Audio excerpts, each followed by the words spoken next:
नमस्कार। Mutual fund course के इस 4th एपिसोड में आपका स्वागत है।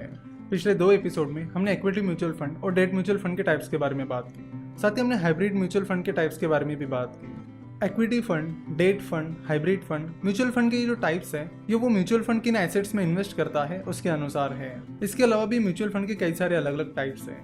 ऐसे म्यूचुअल फंड किस मार्केट में इन्वेस्ट कर रहा है इसके अनुसार भी म्यूचुअल फंड के टाइप्स होते हैं। जैसे कि इंटरनेशनल फंड्स इंटरनेशनल मार्केट में इन्वेस्ट करते हैं, यानी दूसरी कंट्री की कंपनीज में इन्वेस्ट करते हैं। यानी अगर कोई म्यूचुअल फंड है जो किसी और कंट्री की कंपनीज में इन्वेस्ट कर रहा है, जैसे कि यूएस की कंपनीज में, चाइना की कंपनीज में, तो वो इंटरनेशनल फंड रहेगा। म्यूचुअल फंड का अगला टाइप है फंड ऑफ फंड्स। अगर कोई म्यूचुअल फंड दूसरे म्यूचुअल फंड स्कीम्स में इन्वेस्ट कर रहा है तो उसे फंड ऑफ फंड्स कहते हैं। तो फंड ऑफ फंड्स खुद ये डिसीजन नहीं लेते हैं कि कौन सी कंपनी में इन्वेस्ट करना है या कौन से बॉन्ड में इन्वेस्ट करना है, उसके बजाय वो किसी और म्यूचुअल फंड स्कीम्स में इन्वेस्ट करते हैं। फॉर एग्जाम्पल, जैसे कि आप यहाँ देख सकते हो कि HDFC dynamic P ratio fund of funds ने HDFC top 100 fund, HDFC banking and PSU debt fund, HDFC short term debt fund, HDFC mid cap opportunities fund, HDFC dynamic debt fund और HDFC medium term debt fund इन mutual fund schemes में invest किया है। तो इसी तरह fund of funds अलग अलग म्यूचुअल फंड स्कीम्स में इन्वेस्ट करते हैं। म्यूचुअल फंड्स के यूनिट्स आप कब खरीद और बेच सकते हो इसके अनुसार भी म्यूचुअल फंड के टाइप्स होते हैं, जैसे कि open ended mutual fund scheme, close ended mutual fund scheme और इंटरवल फंड्स। जब भी कोई नई म्यूचुअल फंड स्कीम लॉन्च होती है तब उसका NFO आता है। NFO का फुल फॉर्म होता है न्यू फंड ऑफर। तो जब भी कोई नई म्यूचुअल फंड स्कीम आती है तब उसका NFO आता है और उस न्यू फंड ऑफर के दौरान आप उस म्यूचुअल फंड स्कीम के यूनिट्स खरीद सकते हो। तो ये जो ओपन एंडेड फंड्स होते हैं उनके यूनिट्स आप NFO के बाद भी खरीद और बेच सकते हो। यानी किसी भी म्यूचुअल फंड स्कीम का NFO कुछ दिनों के लिए आता है, तो अगर वो ओपन एंडेड फंड है तो उसके यूनिट्स आप उस NFO के बाद भी खरीद और बेच सकते हो। साथ ही ओपन एंडेड फंड्स की कोई टाइम फ्रेम नहीं होती कि वो फंड कितने सालों तक चलेगा। वो उस एसेट मैनेजमेंट कंपनी पर डिपेंड है कि वो उस म्यूचुअल फंड स्कीम को कितने सालों तक चलाना चाहती है। ऑन द अदर हैंड, जो क्लोज एंडेड फंड्स होते हैं उनके यूनिट्स आप NFO के बाद सीधे उस म्यूचुअल फंड से नहीं खरीद सकते। यानी अगर आपको क्लोज एंडेड फंड के यूनिट्स डायरेक्टली उस म्यूचुअल फंड से खरीदने हैं तो वो आपको NFO में ही खरीदने होते हैं। क्लोज एंडेड फंड का NFO खत्म होने के बाद वो mutual fund scheme stock exchange पर लिस्ट की जाती है। क्लोज एंडेड फंड की एक टाइम फ्रेम होती है, जैसे कि 5 साल, 3 साल। सो अगर वो क्लोज एंडेड फंड 5 साल के लिए है तो आप अपने म्यूचुअल फंड के यूनिट्स 5 साल बाद ही बेच पाओगे। अगर आपको उन म्यूचुअल फंड्स के यूनिट्स 5 साल से पहले बेचने हैं तो आपको स्टॉक एक्सचेंज पर बेचने होंगे। जैसे कि हमने बात की कि close ended mutual fund scheme stock exchange पर लिस्टेड होती है। सो अगर आपने ऐसी कोई close ended mutual fund scheme में इन्वेस्ट किया है जो 5 साल के लिए है और आपको 5 साल से पहले उसके यूनिट्स बेचने हैं तो वो आपको स्टॉक एक्सचेंज पर बेचने होंगे। पर दिक्कत यह है कि जब आप अपने क्लोज एंडेड फंड के यूनिट्स स्टॉक एक्सचेंज पर बेचने जाते हो तो वहाँ पर जनरली ज्यादा बायर्स और सेलर्स नहीं होते हैं, इसलिए क्लोज एंडेड फंड के यूनिट्स स्टॉक एक्सचेंज से खरीदने और बेचने में काफी दिक्कत होती है। सो अगर आप क्लोज एंडेड फंड में इन्वेस्ट करना चाहते हो तो मेक श्योर कि जितने साल के लिए वो क्लोज एंडेड फंड है उतने सालों तक आप उस close ended mutual fund scheme के यूनिट्स बिना कोई दिक्कत के होल्ड कर सको। क्लोज एंडेड फंड के बाद आता है इंटरवल फंड। इंटरवल फंड वो फंड होता है जो NFO के बाद क्लोज हो जाता है पर बीच में साल में किसी इंटरवल में खुल जाता है। फॉर एग्जाम्पल, अगर कोई म्यूचुअल फंड स्कीम है जो NFO के बाद बंद हो गई है और साल में एक बार यानी 1 जुलाई से 10 जुलाई के बीच खुल जाती है तो उसे इंटरवल स्कीम कहा जाएगा। जब हम डेट फंड्स के टाइप्स के बारे में बात कर रहे थे तब हमने फिक्स मैच्योरिटी प्लान्स की बात की थी और हमने आपको बताया था कि फिक्स मैच्योरिटी प्लान हम आपको तब बताएंगे जब हम क्लोज एंडेड फंड के बारे में जान लेंगे। तो आपने अब क्लोज एंडेड फंड को समझ लिया है, तो now let's talk about fix maturity plan, जो कि डेट फंड का एक टाइप है। फिक्स मैच्योरिटी प्लान एक क्लोज एंडेड फंड होता है। Fix maturity plans government securities और कॉर्पोरेट बॉन्ड्स में इन्वेस्ट करते हैं जिनकी रेटिंग बहुत अच्छी होती है। फिक्स मैच्योरिटी प्लान जिन बॉन्ड्स में इन्वेस्ट करते हैं उन्हें वो मैच्योरिटी तक होल्ड करते हैं और जिस प्रकार उन बॉन्ड्स की मैच्योरिटी रहती है उसी तरह इन फिक्स मैच्योरिटी प्लान्स की मैच्योरिटी रखी जाती है।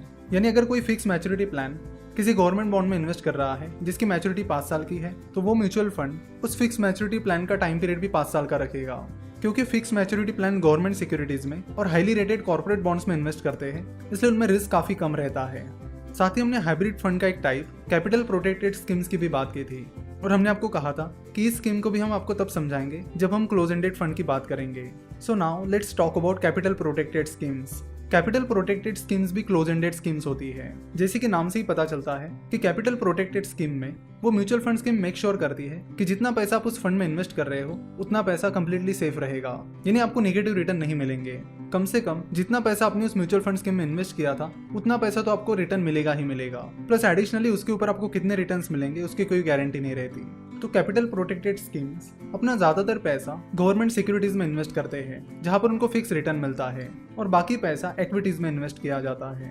चलो तो देखते हैं कि कैपिटल प्रोटेक्टेड स्कीम्स कैसे काम करती है। फॉर एग्जाम्पल, आप 5,000 रुपये कैपिटल प्रोटेक्टेड स्कीम में इन्वेस्ट कर रहे हो और वो 5,000 रुपये वो कैपिटल प्रोटेक्टेड स्कीम किसी गवर्नमेंट बॉन्ड में इन्वेस्ट करती है जो कि 5 साल के लिए होता है, जिसकी मैच्योरिटी 5 साल की है और जिसका इंटरेस्ट रेट 8% है। तो वो म्यूचुअल फंड स्कीम आपके 5,000 रुपये में से 3,403.5 रुपीज उस गवर्नमेंट बॉन्ड में 5 साल के लिए इन्वेस्ट करेगी, ताकि वो पैसा 5 साल बाद बराबर 5,000 रुपये बन जाएगा, यानी जिस अमाउंट की आप इन्वेस्टमेंट कर रहे हो उतना बन जाएगा। और फिर बाकी का पैसा वो म्यूचुअल फंड स्कीम इक्विटीज में यानी स्टॉक मार्केट में इन्वेस्ट करेगी, जहां रिटर्न्स की कोई गारंटी नहीं है। रिटर्न्स पॉजिटिव भी आ सकते हैं, नेगेटिव भी आ सकते हैं। तो चाहे इक्विटी से रिटर्न पॉजिटिव आए या नेगेटिव, उस म्यूचुअल फंड स्कीम ने आपका जो पैसा गवर्नमेंट बॉन्ड में इन्वेस्ट किया है वो 5 साल बाद 5,000 रुपये बन जाएगा। तो जितनी अमाउंट आपने इन्वेस्ट की थी उतनी तो आपको मिलनी ही मिलनी है। और फिर बाकी की जो अमाउंट जो स्टॉक मार्केट में इन्वेस्ट की गई है वो कितना रिटर्न देती है ये डिपेंड करता है। तो कैपिटल प्रोटेक्टेड स्कीम्स का मेन मकसद ये है कि जितना पैसा आपने इन्वेस्ट किया है कम से कम उतना पैसा आपको वापस करना। म्यूचुअल फंड्स किस तरह से मैनेज किए जाते हैं उसके अनुसार भी म्यूचुअल फंड्स के 2 टाइप्स होते हैं, एक्टिव फंड्स और पैसिव फंड्स। एक्टिव फंड्स यानी वो फंड्स जिन्हें फंड मैनेजर्स एक्टिवली मैनेज कर रहे हैं, यानी फंड मैनेजर खुद डिसाइड कर रहे हैं कि किन एसेट्स में इन्वेस्ट करना है और कितना इन्वेस्ट करना है, साथ ही कौन सी कंपनीज में इन्वेस्ट करना है। तो एक्टिव फंड में इन्वेस्टमेंट से जुड़ी सारे डिसीजंस फंड मैनेजर लेते हैं। ज्यादातर mutual funds active mutual funds होते हैं। अब बात करते हैं पैसिव फंड्स की। पैसिव फंड्स वो फंड्स होते हैं जिन्हें फंड मैनेजर्स एक्टिवली मैनेज नहीं करते हैं। पैसिव फंड का बेस्ट एग्जांपल है index fund. Index funds indices में इन्वेस्ट करते हैं, जैसे कि निफ्टी, सेंसेक्स, इन इंडाइसेस में। अगर निफ्टी 50 इस इंडेक्स की बात की जाए तो निफ्टी 50 में 10.99% वेटेज HDFC बैंक को दिया गया है, 8.93% वेटेज रिलायंस इंडस्ट्रीज को दिया गया है, 7.85% weightage housing development finance corporation को दिया गया है, फिर ICICI बैंक को 5.87% का वेटेज दिया गया है और बाकी वेटेज अलग अलग कंपनीज को दिया गया है। निफ्टी 50 में कुल 50 कंपनीज है। सो अगर कोई निफ्टी 50 का इंडेक्स फंड है, निफ्टी 50 में उन 50 कंपनीज को जो वेटेज मिला है उसी वेटेज के अनुसार उनमें इन्वेस्ट करेगा। क्योंकि HDFC बैंक को निफ्टी 50 में 10.99% का वेटेज दिया गया है, तो निफ्टी 50 का इंडेक्स फंड अपने टोटल फंड में से 10.99% पैसा HDFC बैंक में इन्वेस्ट करेगा। क्योंकि रिलायंस इंडस्ट्रीज को निफ्टी 50 में 8.93% वेटेज मिला है, तो निफ्टी 50 का इंडेक्स फंड रिलायंस इंडस्ट्रीज में अपने टोटल फंड का 8.93 पैसा इन्वेस्ट करेगा और इसी तरह बाकी कंपनीज में पैसा इन्वेस्ट करेगा। यानी इंडेक्स फंड उस इंडेक्स को कॉपी करते हैं, जिससे होता यह है कि जितना रिटर्न वो इंडेक्स देगा उतना ही रिटर्न इंडेक्स फंड देगा, यानी जितना रिटर्न निफ्टी 50 देगा उतना ही रिटर्न निफ्टी 50 का इंडेक्स फंड देगा। तो जैसे कि आपने देखा कि इस इंडेक्स फंड में उस इंडेक्स को कॉपी किया है, तो यहाँ पे फंड मैनेजर को कोई डिसीजन नहीं लेनी पड़ी, ना ही उन्हें कंपनीज का एनालिसिस करना पड़ा, उन्हें बस उस इंडेक्स को कॉपी करना पड़ा। तो ये सारे म्यूचुअल फंड के टाइप्स थे। पिछले कुछ एपिसोड में हमने म्यूचुअल फंड के सारे टाइप्स के बारे में बात की है। सो नेक्स्ट एपिसोड से हम आगे बढ़ेंगे और ऑफर डॉक्यूमेंट्स और बाकी कुछ चीजों के बारे में बात करेंगे। आशा करता हूँ कि आपको म्यूचुअल फंड का ये एपिसोड पसंद आया होगा।